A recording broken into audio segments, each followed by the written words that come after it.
আজ বানিয়েছি কাঁচা আমের শরবত। টক মিষ্টি ঝাল কাঁচা আমের শরবত।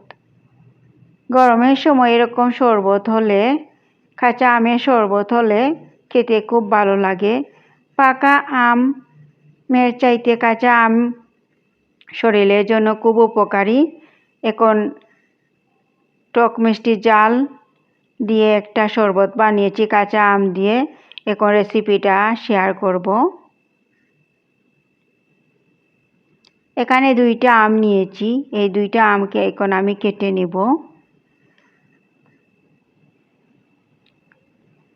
2টা আম কেটে নিয়েছি এভাবে পিস করে।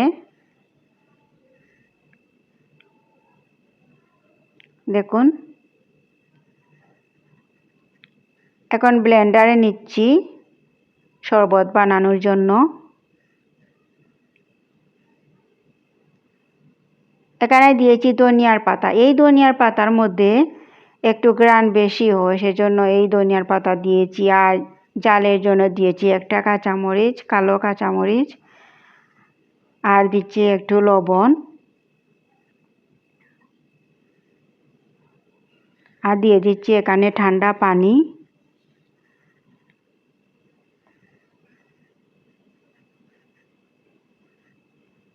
আর দিচ্ছি মিষ্টির জন্য এখানে গুড়।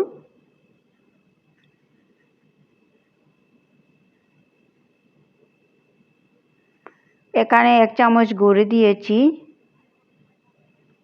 নেড়েচেড়ে চামচ থেকে গুড়টা ছাড়িয়ে নিচ্ছি।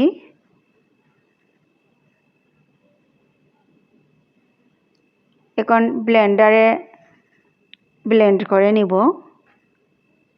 ব্লেন্ডারে ব্লেন্ড করে নিয়েছি। দেখুন,